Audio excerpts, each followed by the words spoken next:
Jadi, kemarin itu memang menguat, tapi dengan nilai transaksi yang relatively lebih rendah dari biasanya ya, tapi udah cukup. Ini 19 triliun udah cukup aman lah ya, untuk IHSG. Biasanya memang di atas 22 triliun rupiah ya, tapi, 19 triliun rupiah juga udah cukup.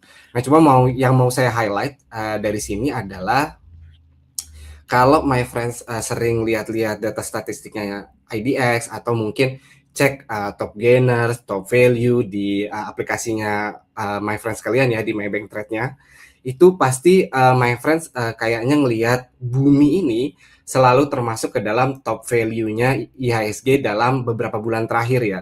Dan rata-ratanya itu pasti nilai transaksi hariannya itu mencapai 1 sampai 2 triliun rupiah.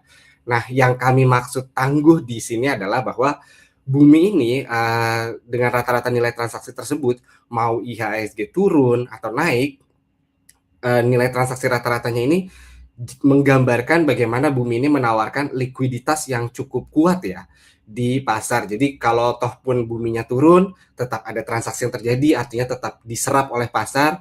Apalagi kalau memang misalnya bumi naik, berarti lebih banyak yang punya minat terhadap saham ini. Nah, dari sisi likuiditas, bumi ini cukup menggambarkan ketangguhan yang lebih besar daripada mayoritas saham-saham lain di IHSG. Dan kalau kita cek secara pergerakan harga sahamnya ya, sebenarnya apa namanya, kejadian ini atau hal ini sudah terjadi sejak bulan September lalu ya, di tahun 2025, di mana memang bumi naik diiringi dengan volume yang cukup tinggi juga. Ini memang bukan nilai transaksi ya, tapi my friends bisa cek ke Maybank Trade apps-nya masing-masing, bagaimana bumi ini secara konsisten itu selalu mencetak nilai transaksi harian di kisaran 1 sampai 2 triliun rupiah.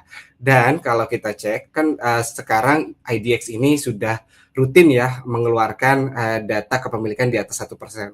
Setelah Chengdong sudah keluar ya atau sudah melakukan divestasi di bumi, kalau kita cek di sini, kepemilikan di atas 1% itu totalnya kurang lebih ada di kisaran 60-an persen. Ini kalau saya jumlah ya, jadi ada 7 kepemilikan bumi itu di atas 1%. Itu kalau saya jumlah itu ada sekitar 66 sampai 67% ya.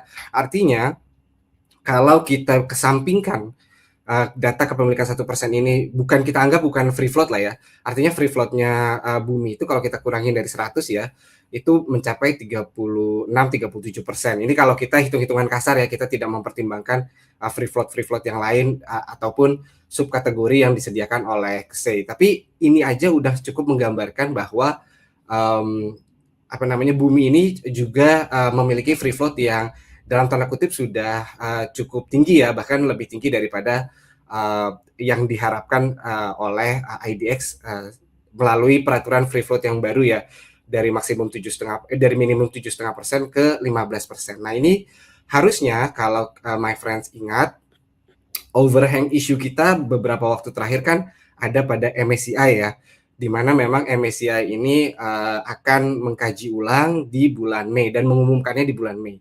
Nah, kalau kita lihat di bumi, ini bumi jadi harusnya dalam tanda kutip salah satu saham yang relatif telah memenuhi apa yang diharapkan atau apa yang dituntut oleh MSCI terhadap IHSG ya dalam secara umum ya.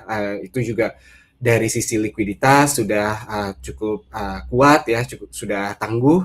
Mau IHSG-nya turun atau naik, likuiditasnya sudah terjaga untuk bumi. Dan yang kedua, dari sisi free float-nya harusnya sudah bisa relatif diterima oleh MSCI. Nah, ini yang kemudian kami lihat dan kami pertimbangkan sehingga bumi kembali kami masukkan ke Tiger Insights Journey Active Watchlist. Setelah mungkin dari yang kemarin Pak Fat sudah sampaikan ya, bahwa bumi ini memang sedang dalam tahap transformasi bisnis yang kita harapkan atau kita ekspektasikan menyebabkan pertumbuhan dari kinerja fundamentalnya bumi itu sendiri. Itu dari